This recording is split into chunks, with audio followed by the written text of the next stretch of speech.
Alerta en C5N, la información de último momento llega de la mano de la justicia porque el ex vicepresidente de la Nación, Amado Boudou, deberá volver a la cárcel. Estamos en comunicación con Gabriel Morini. Gabriel, buenas noches.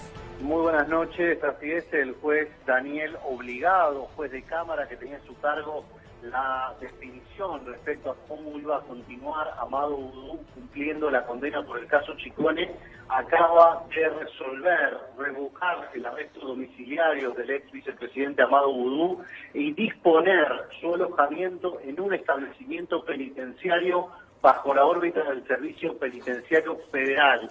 Esta es la orden y la resolución que acaba de trascender el juez Obligado, lo que evidentemente deja a las puertas del cumplimiento de esta decisión al ex vicepresidente a pasos nada más de tener que regresar a un penal federal. Una orden que puede cumplirse de manera inmediata. No lo establece aquí en esta resolución cuándo va a ocurrir eso, pero la disposición de Obligado es revocar el arresto domiciliario con monitoreo electrónico, en el cual había sido beneficiado Amado Boudou, y que vuelva a cumplir la condena que ha quedado firme por el desistimiento de la Corte de intervenir a través del artículo 280. De esta forma queda confirmada su condena a 5 años y 10 meses de prisión, y lo que hace ahora el juez Obligado, a partir de un pedido de los fiscales, es ordenar que esta pena se cumpla dentro de un establecimiento federal. Bien, Gabriel, sorprende en primera instancia la fecha, ¿no? 30 de diciembre, ya cerrando el año judicial también. ¿Esto es de cumplimiento inmediato? ¿Qué plazos se dan? La verdad que desconocemos si se fijó una fecha en particular para cumplir esto. No da la impresión de ser una cosa que pueda quedar suspendida en el tiempo, de manera que es muy probable que inmediatamente se tome cumplimiento de esta decisión. Una vez que se notifica, ha sido firmado electrónicamente esto, de manera que la notificación es prácticamente instantánea, y la orden de la justicia es digamos, bastante lineal, ¿no? Revocar el arresto domiciliario y disponer su alojamiento en un establecimiento penitenciario, por lo cual muy probablemente en las próximas horas tenga que cumplirse esta decisión. Habrá que ver si existe algún margen para la defensa, interponer algún tipo de recurso y evitar que sea el cumplimiento inmediato. No parece ser el caso. Claro, la intención igual seguramente de la defensa sea hacer alguna presentación, tiene la posibilidad de hacerlo, ¿no?, en este tipo de orden. Mañana, en este caso sí, porque se habilitaría la feria judicial que acaba de comenzar en el día de hoy. Mañana es un día inhábil para el Poder Judicial, pero al tratarse la libertad de una persona, uno entiende que en esto se suspende, se suspende, valga la redundancia, la suspensión del plazo por la feria judicial. De manera que habría cierta actividad. Si las defensas pueden llegar a interponer algún recurso que frene esta decisión, todo hace pensar que primero se va a cumplir. Bien, gracias, Gabriel. Hasta luego. Muchas veces aquí, por allí con otro tipo de pensamiento, pero con mucha información y con comentarios siempre atinados a la realidad. Mire anoche, Carlos Pagni, nuestro colega, mire la revelación que hacía sobre el expediente Chicone Boudou y por qué se lo condenó a Boudou. Escuche, Carlos Pagni. Hay una dimensión de todo lo que le pasó a Boudou que tiene que ver con las humillaciones. Es cierto, fue detenido no en la causa Chicone, en otra causa, con las cámaras de televisión, lo imputaron y lo detuvieron al mismo tiempo. Todo eso lo hizo el juez Ariel Lijo. ¿Debe suceder eso? Obviamente que no. Debería haber una sanción para el que dispone eso. Del mismo modo que tendría que haber una sanción para el que después, a los presos, le pasó a Boudou también, los espía en la cárcel a través de los servicios de inteligencia, como pasó durante el gobierno de Macri. Los dramas de Boudou se originan en el resentimiento de Estiuso porque le arrebataron el negocio de las manos. Esta escena tan rara de un señor que se llama Jorge Pacífico, que viene de las Fuerzas Armadas, que curiosamente tuvo algún protagonismo muy marginal y raro en el tema de la AMIA, que dice, yo escuché en un bar todo el tema Chicone, etcétera, lo anoté en un papel y fui a hacer la denuncia. ¿Y quiénes eran? No sé, porque no me di vuelta, no los pude ver. Fueron cosas que escuché en un bar. ¿Tendrá algo que ver este Jorge Pacífico con Estiuso, los servicios de inteligencia? ¿Toda esa maquinaria estaba detrás del caso Chicone? Curiosamente, los abogados de Vudú, Richarte y Pirota, estaban muy ligados a Estiuso, tanto que casi cierran el estudio cuando a Estiuso lo echan de la Secretaría de Inteligencia. Se deshicieron de todos los casos que tenían. ¿Es verdad la versión que circula, inclusive en el periodismo, de que los abogados de Vudú filtraban información contra el propio Vudú? Todo misterio. ¿Qué quiero decir? Hay una gran probabilidad de que la denuncia contra Vudú tuviera una carga política muy importante. Impresionante lo que dice el colega Carlos Pagni, impresionante, porque se conoce esto, obviamente, pero los medios, por ejemplo, donde trabaja Carlos Pagni, nunca dieron la información que Carlos Pagni se anima a dar en esos propios medios que militaron por condenar a Vudú, no importa si había pruebas o no. Otra vez los servicios de inteligencia armando causas contra exfuncionarios del gobierno anterior. Ahí directamente lo nombra Estiuso como uno de los que armaba con otros sectores de la inteligencia en ese entramado de denuncias anónimas. O yo escuché en un bar, me dijeron, y así armaban causas, y así condenaron en la Argentina del macrismo y de esta corte que amparó todos esos desaguisados. Así se armaban causas. Así se armaban causas.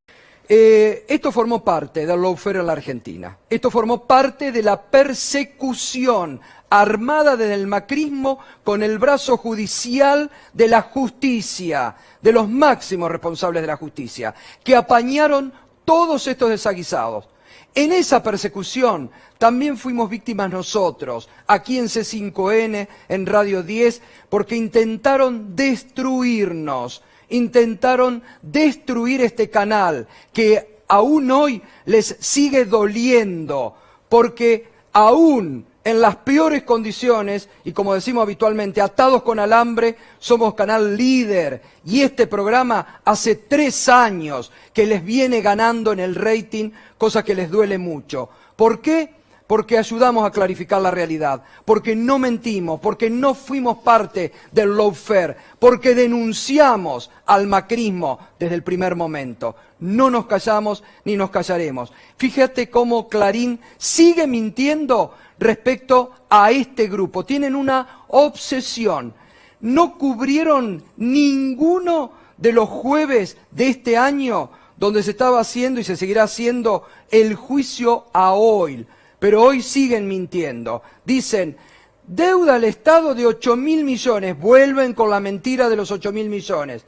Otro revés judicial para Cristóbal López. La justicia determinó que la deuda de Oil se retrotrae al 2011. Mirá, vuelven a mentir sobre lo de los 8.000 millones. El monto de la deuda jamás fue de 8.000 millones.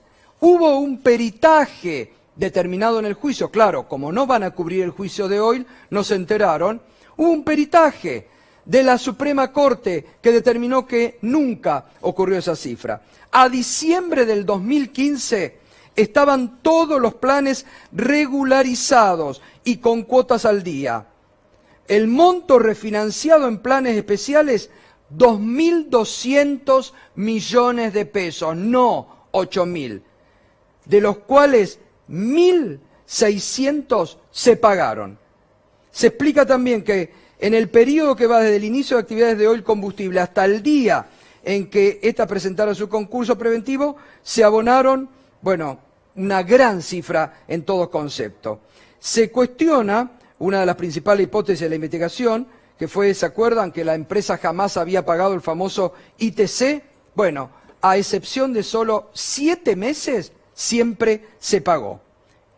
Y después se decía que con esos montos que se había dejado de pagar, se había podido comprar las radios y todo el conglomerado de medios. Nunca eso fue verdad.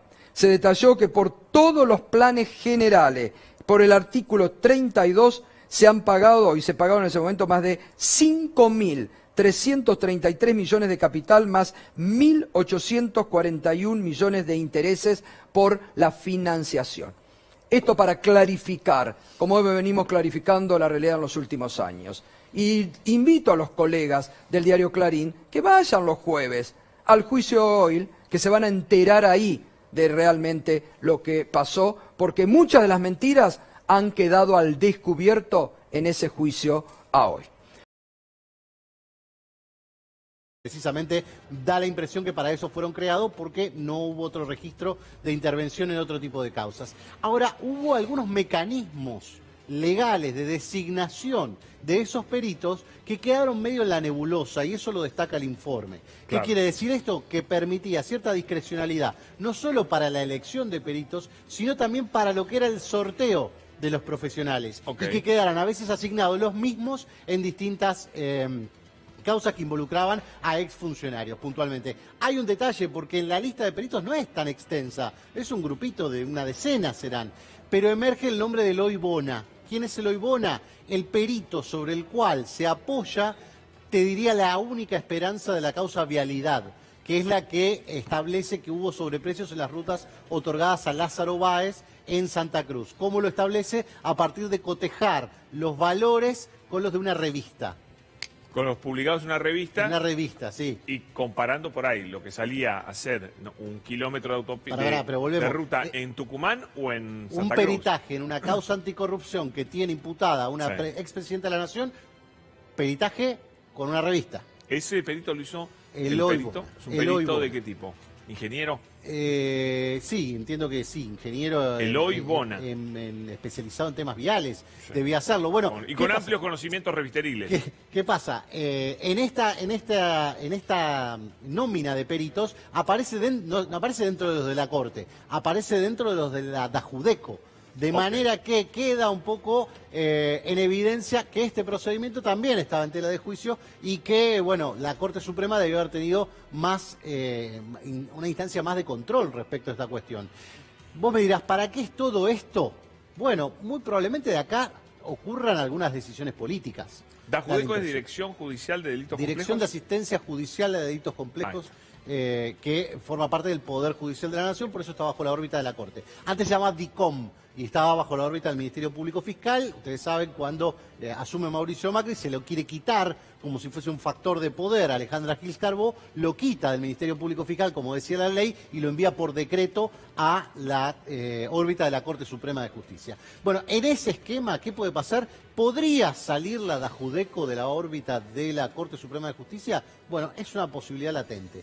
¿Por qué? Porque incluso dentro de la Corte tampoco es que se matan todos por aferrarse a ese lugar, que sí es presupuestariamente es un tema importante, obviamente da cierto poder, pero ha quedado, a partir de todas estas intervenciones, estas filtraciones y lo que ha quedado plasmado desde el punto de vista de la auditoría que se está exponiendo, la verdad que es un comportamiento algo defectuoso. No podríamos decir absolutamente defectuoso, claro, porque los procedimientos, algunos se respetaban, la cadena de custodia en muchos casos estaba bien hecha, había elementos técnicos con los que contar, pero en la auditoría se encuentran muchos gaps, muchas oportunidades, muchas observaciones o apreciaciones que son las que destaca el informe técnico. Después está lo que firmaron y está presentando Moró, que es el dictamen de mayoría, que lo firma el Frente de Todos, pero y que también tiene un dictamen de minoría respecto de miembros de la oposición, pero que en definitiva ese es como el análisis o la lectura política que hacen del informe técnico. Bien. El informe técnico desnuda todas estas irregularidades y me da la impresión de que esta presentación, generando un acto político, sentando en la misma mesa al presidente de la Cámara de Diputados, a la presidenta de la Cámara de Senadores y además en su rol de expresidente y víctima, da la impresión que va a ser con un evidente conclusión de índole político que puede llegar a dar un paso distinto. Bueno, muy importante lo que está pasando en el Congreso en estos momentos, así que vamos a seguir, por supuesto. El GAT también va a seguir con esta cuestión y mañana vamos a tener bastante de qué hablar.